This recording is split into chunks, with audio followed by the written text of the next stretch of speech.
जय हिंद दोस्तों।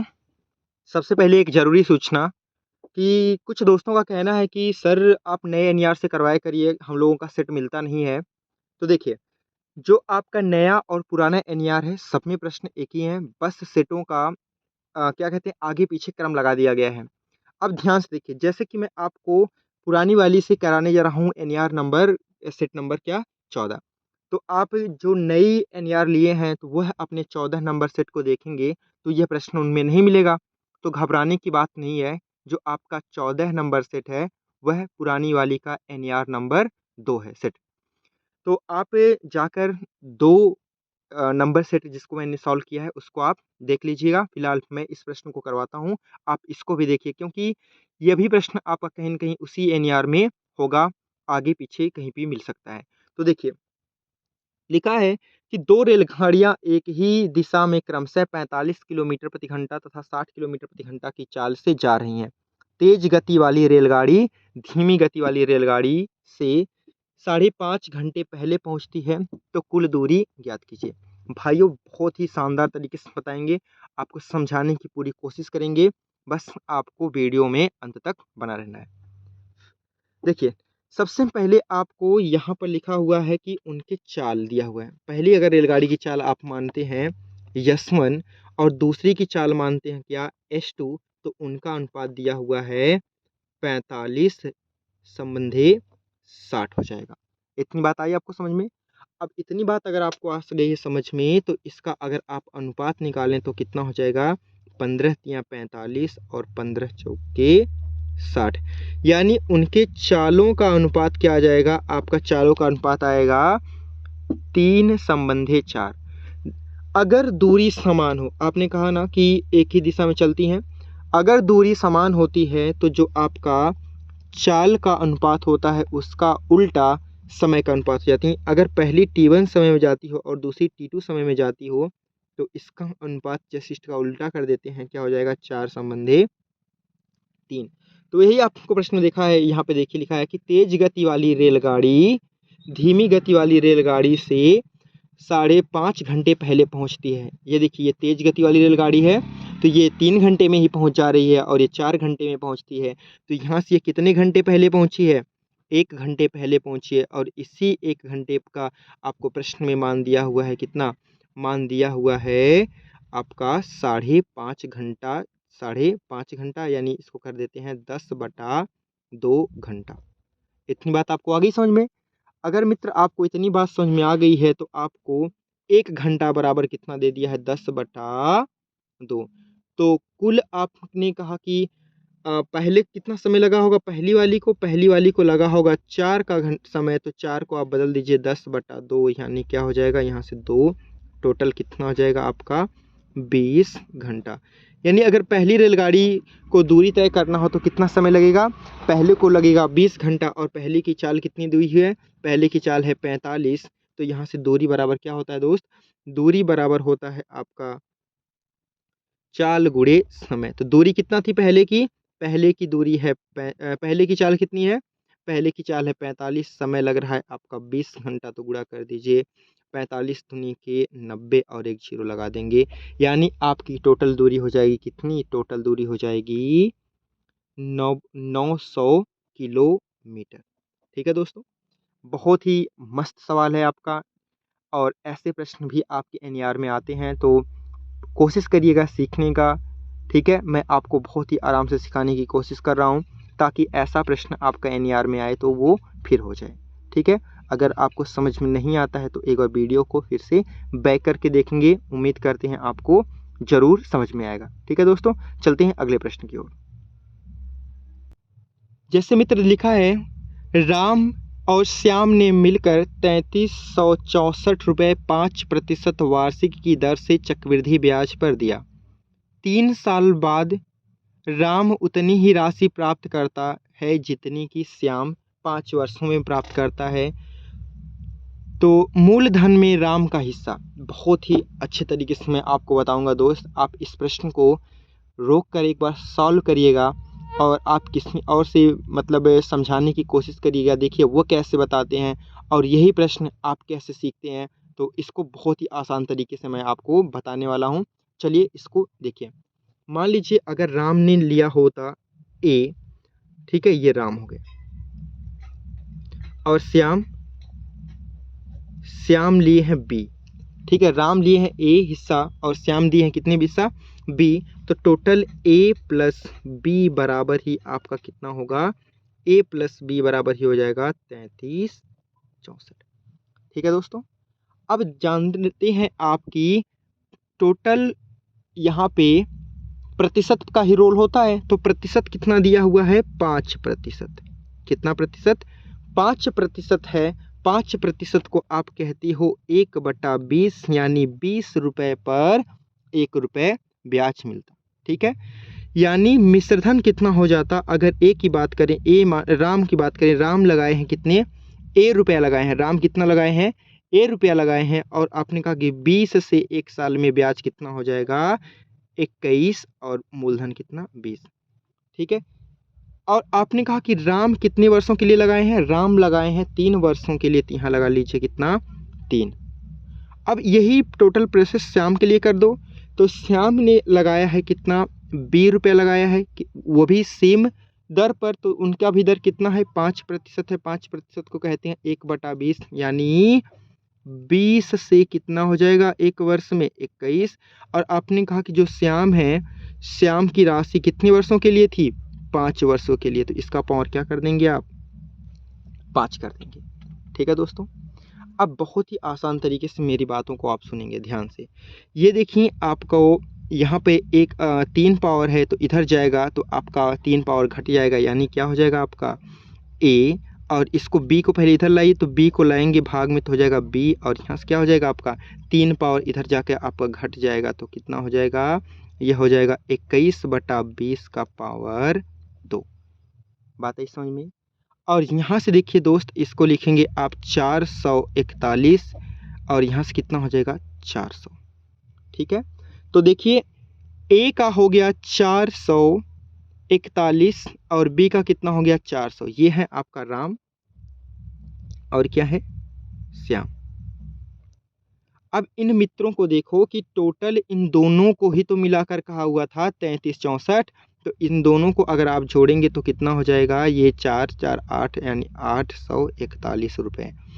841 बराबर ही लिखा हुआ कितना, 33 64। यह इसका कितना गुना है, यह इसका 4 गुना है, तो 1 बराबर कितना हो जाएगा, 1 बराबर दोस्त आपका कितना हो जाएगा, 4 होगा।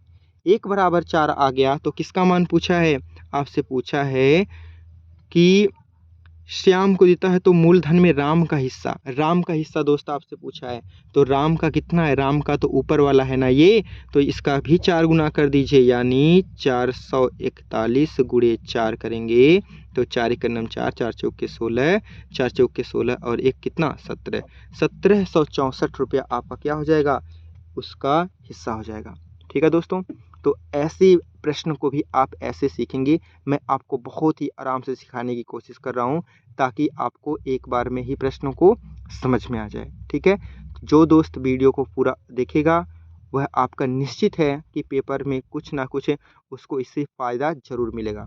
ठीक है दोस्तों, तो चलते हैं अगला प्रश्न को देखते हैं। दोस्त आपका अगला प्रश्न लिखा हुआ है कि 16% साधारण ब्याज पर 3 वर्ष के लिए उधार लिया और 11,360 रुपये 3 साल बाद लौटाया गया, तो उधार की रकम क्या थी। जरा ध्यान से देखिएगा दोस्त, आपको एक बात मैंने बता रखी है, और जिनको नहीं मालूम है वो ध्यान से रखें कि हर वर्ष का साधारण ब्याज बराबर होता है। साधारण ब्याज क्या होता है भाई, बराबर होता है। ठीक, अगर आपने कहा कि पहले वर्ष मिला है उसको 16%, पहले 1 वर्ष में मिला है 16%, तो 3 वर्षों में कितना हो जाएगा, 1 वर्ष में 16%, तो 3 वर्ष में कितना हो जाएगा, 48% उसका क्या हो जाएगा, ब्याज हो जाएगा। अगर आप मानते कि अगर आपने 100 रुपये या 100% धन लगाया था, तो उसमें ब्याज कितना मिल जाएगा, ब्याज मिल जाएगा 48, तो यही प्लस होकर कितना हो जाएगा 148%। ठीक है दोस्तों। अब इसी 148 का ही मान आपको प्रश्न में रख रखा है, उसने कितना 11,360। तो आपको पूछा कि रकम की उधार की रकम क्या थी, उधार की रकम आपकी 100 थी, तो 100% बराबर क्या हो जाएगा, यहाँ से आप भाग देंगे तो 11,360 बटा 148 गुणे कितना 100। ठीक है, इसको आप काटेंगे, तो जब इसको आप काटेंगे तो आपका आएगा 76। इसको काटने पे आपका आ जाएगा 76.75 और गुणे कितना बचा है आपका 100। तो 2 अंक पर आपका क्या लगा दीजिए, दशमलव है, आपका दशमलव हट जाएगा 2 अंक का, तो कितना हो जाएगा 7,675 रुपये आपका क्या आ जाएगा दोस्तों। ऐसे प्रश्न भी आपके पेपर में आते हैं। तो आप लोग कहते हैं कि पेपर बहुत टफ है दोस्तों, उसी के लिए आप सबसे पहले आप इस प्रकार से तैयारी करके रखेंगे कि कुछ भी पूछें आप उसको लगा देंगे। ठीक है भाइयों, तो चलते हैं अगले प्रश्न की ओर। दोस्तों, आपका अगला प्रश्न शंकु से है कि एक शंकु की त्रिज्या तथा तिरछी ऊंचाई का अनुपात 4:7 है। यदि इसकी तिरछी क्षेत्रफल 3,168 वर्ग सेंटीमीटर हो तो त्रिज्या बराबर होगी। देखिए दोस्तों, सबसे पहले आपका एक शंकु दिया हुआ है, ठीक है। इस शंकु में आपको दिया हुआ है क्या, उसकी त्रिज्या और यहाँ पे क्या है, त्रिज्या r हो गई और इसकी लंबाई कितनी हो जाएगी, तिरछी लंबाई l। तो इसमें अनुपात दिया हुआ है क्या, r संबंधी l बराबर दे दिया है 4:7। ठीक है, यानी अगर ये 4x होगी तो ये कितनी होगी, यह 7x हो जाएगी। अनुपात में तो एक कांस्टेंट लगा लेंगे। और शंकु का क्षेत्रफल क्या होता है, इसका तिरछा क्षेत्रफल बराबर होता है आपका पाई आर एल। ठीक है, इसका ये क्षेत्रफल का फार्मूला होता है, तो आप दोस्त नोट कर लेंगे एक बार। ठीक है, पाई का मान रखेंगे, पाई का मान 22/7। आर कितना है, आर आपका आ गया है 4x और एल कितना है, वह है आपका 7x। 7 से 7 काट दीजिए और यही बराबर कितना दिया हुआ है आपका 3,168। ठीक है, तो यहाँ से देखिए, इसको यहाँ से इसको अगर आप काटेंगे 22 से डायरेक्ट काट दीजिए तो यह कट जाएगा आपका 144 बार में। ठीक है, कितनी बार में कट जाएगा, 144 बार में कट जाएगा। यहाँ से कितना बच गया है आपका 4x² बराबर 144। यहाँ से भाग दीजिए, यानी x² बराबर कितना हो जाएगा 144/4, काटेंगे कितना हो जाएगा आपका 36। ठीक है, तो x² बराबर 36 यानी 6 का स्क्वायर, तो x बराबर कितना हो जाएगा, x बराबर आपका आएगा मित्र 6 हो जाएगा। x बराबर कितना हो जाएगा, 6 हो जाएगा। तो देखिए दोस्त, आपसे पूछा क्या था, उसकी त्रिज्या, तो उसकी त्रिज्या कितनी है, उसकी त्रिज्या 4x है, यानी कितनी हो जाएगी 4 × 6, 6 चौक 24 सेंटीमीटर। ठीक है, उम्मीद करते हैं आप बहुत ही आराम से सीखेंगे, क्योंकि प्रश्नों का थोड़ा सा इस सेट में लेवल आपका ठीक ठाक है, तो आराम से आपको सिखाते हुए चलता हूँ। ठीक है, अगर आपको प्रश्न थोड़ा सा बड़ा लगता है तो आप उसको एक बार पीछे करके दोबारा देखने के और समझने की कोशिश करेंगे। ठीक है दोस्तों, चलिए अगला प्रश्न करते हैं।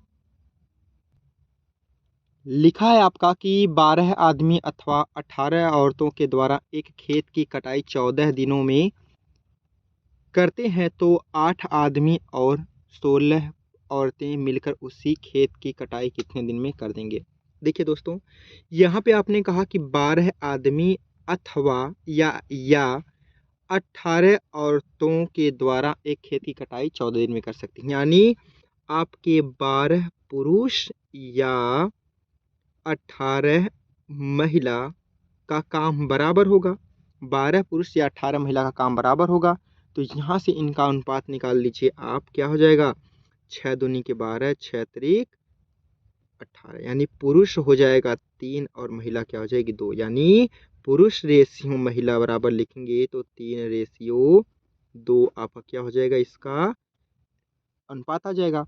अब इस बात को आप ध्यान से रखिएगा कि 12 आदमी करें या 18 औरतों को करवाएं, काम 14 दिन में करते हैं लोग, तो लिख लेते हैं 12 पुरुष काम को कितने दिन में करते हैं, 14 दिन में करते हैं, तो उसी काम को 8 पुरुष और 16 महिलाएं कितने दिन में करेंगी? आप मान लीजिए D दिन में करेंगी।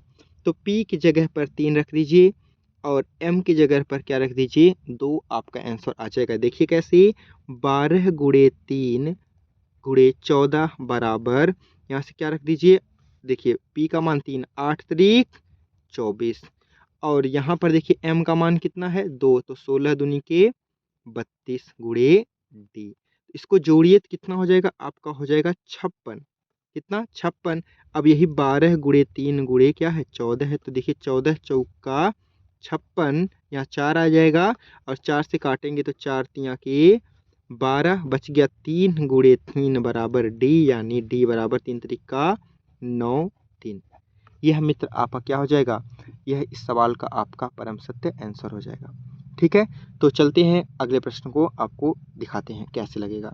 ठीक है मित्र, आपको समझ में आ गया होगा। अगर आप यहाँ तक क्लास को देख लिए हैं तो एक लाइक जरूर करेंगे, और करते हैं अगले प्रश्नों को।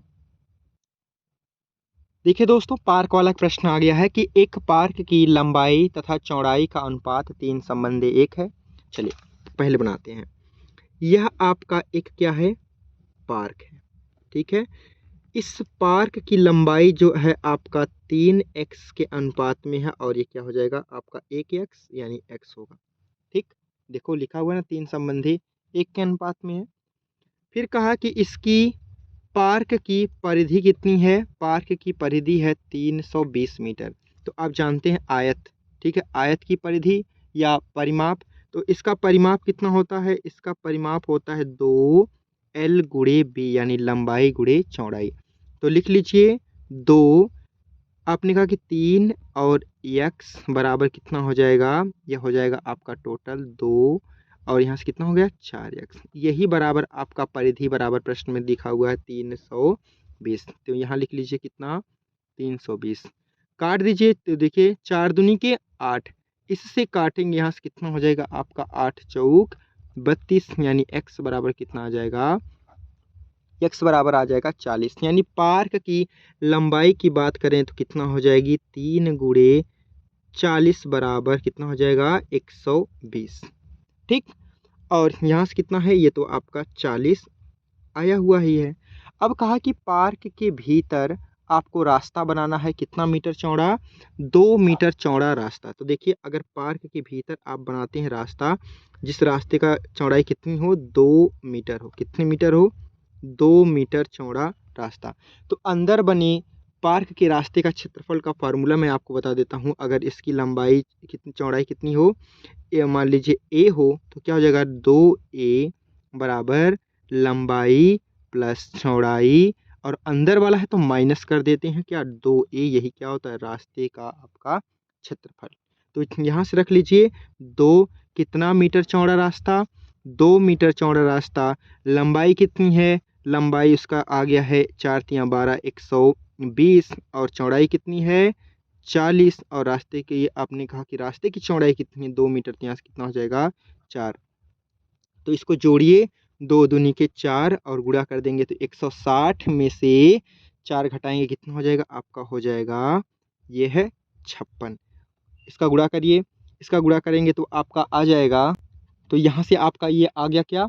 यह हो गया आपका पार्क का क्षेत्रफल। अब ये देखिए, यहाँ से गुणा मत करिएगा अभी। आपका पार्क का क्षेत्रफल कितना हो गया है? 4 गुणे 156। ठीक है, अब आपने कहा कि उसका 1 वर्ग मीटर का खर्चा कितना आता है? तो 1 वर्ग का मीटर का खर्चा आता है 1.5 रुपया। तो देखिए अब कुल खर्च क्या हो जाएगा? मैं यहाँ पर लिख दे रहा हूँ, कुल खर्च। कुल खर्च क्या हो जाएगा आपका? 4 गुणे 156 गुणे 1.5। तो देखो 1.5 चौका 6 हो जाता है, यानी 156 गुणे, इसका इसमें गुणा करेंगे 4 का, तो 1.5 गुणे 4 होता है 6। इसका गुणा कर दीजिए, 6 के 36 के 6, 15 छक्का 90, और 3 93, यानी 136 रुपया टोटल क्या हो जाएगा आपका? इस प्रश्न का आंसर हो जाएगा। ठीक है दोस्तों, तो यह आपका बहुत ही अच्छे लेवल के प्रश्न इस सेट में है। आप पूरी ईमानदारी से इस सेट को जरूर देखेंगे। ठीक है दोस्तों, तो बढ़ते हैं अगले प्रश्न की ओर। यहाँ देखिए, उस घन का आयतन ज्ञात करें जिसकी एक भुजा की लंबाई 1 मीटर हो। अब देखिए 1 मीटर तो उसकी एक भुजा हो गया। अब घन का आयतन क्या होता है? का आयतन घन का आयतन होता है a क्यूब। अब यहाँ से देखिए भुजा तो है आपकी मीटर में, यानी 1 मीटर आपको दिया हुआ है, 1 मीटर को बदल दीजिए सेंटीमीटर में, तो क्या हो जाएगा? 100 सेंटीमीटर। 100 सेंटीमीटर। अब यहाँ से क्या कर दीजिए आप? 100 सेंटीमीटर का क्या कर दीजिए आप? यहाँ से कर दीजिए क्यूब। ठीक है। अब जरा ध्यान से देखिएगा, 100 सेंटीमीटर का क्यूब करेंगे तो ये अंदर आपको एक संख्या दिख रही है क्या? 100। 100 किसका स्क्वायर होता है? 100 स्क्वायर होता है 2 का, 10 का, और यहाँ कितना हो जाएगा? 3। आपको मैंने घातांक में पढ़ाया था कि a के पावर m गुणे अगर n हो तो ये क्या होती है? a के पावर m गुणे n हो जाती है। ठीक है दोस्तों, घातांक में आपको पढ़ा रखा हूँ। तो यहाँ से क्या हो जाएगा? ये आपका हो जाएगा 10 के घाते 2 तियाँ 6 क्या? Centimetre cube. ठीक है, क्यूब सेंटीमीटर कह सकते हैं आप। तो आपका ऑप्शन नंबर क्या हो जाएगा? आपका ऑप्शन नंबर इस प्रश्न का बी हो जाएगा। ऐसा प्रश्न आपके एक पेपर में आया हुआ था। देखिए अगला प्रश्न बहुत ही छोटकू सा है। इतने सारे हैवी प्रश्नों में एक छोटकू प्रश्न आ गया है। यहाँ से कितना है कि 5/7 बराबर x/35 काटिए। 7 का नम 7, 7 पचे 35 का गुणा यहाँ पर कर दीजिए, कितना हो जाएगा? 25। यानी x बराबर कितना आ जाएगा? x बराबर आपका होगा 25। ठीक है दोस्तों, अब देखिए ऐसे प्रश्नों को मैंने आपको लिखा था कि 18,225 का वर्गमूल क्या होगा। दोस्तों अगर आपको वर्गमूल नहीं पता है, आपको बहुत सारे लोग ट्रिक निकालना सिखाते हैं, तो वो भी आपको टाइम लग सकता है, लेकिन यहाँ पे टाइम नहीं लगेगा। देखिए यहाँ पे 0 है, यहाँ भी 0 है, यहाँ भी 0 है। आप जानते हैं कि किसी भी संख्या को संख्या में गुणा करते हैं तो वही वर्गमूल होता है। तो 0 का 0 में गुणा करने पर 0 ही आता है। तो एकमात्र ऐसी संख्या 5 है जिसका 5 में गुणा करने पर 5 आता है। तो आपका आंसर क्या हो जाएगा? 135 हो जाएगा। ठीक है, आप ऐसे निकाल सकते हैं, नहीं तो आपको वर्गमूल निकालना आता होगा तो आप वहाँ से कर लेंगे। आपका अगला प्रश्न लिखा है कि वह सबसे छोटी संख्या क्या होगी जो 3600 को विभाजित करने पर पूर्ण घन प्राप्त हो। देखिए आप सबसे पहले यहाँ पर लिखेंगे 3600, इसका कर देंगे आप क्या? खंड। 2 से काटेंगे तो कितना हो जाएगा? 1800। फिर 2 से काट दीजिए, 2 से काटेंगे कितना हो जाएगा? अब यह हो जाएगा आपका 900। फिर 2 से काटेंगे तो ये कितना हो जाएगा? 450। ठीक है, अब जरा देखिए ध्यान से, यह 450 किसी भी संख्या का आपका घन नहीं होता है, और यहाँ पर आपने कहा कि एक घन प्राप्त होगा, कितना का?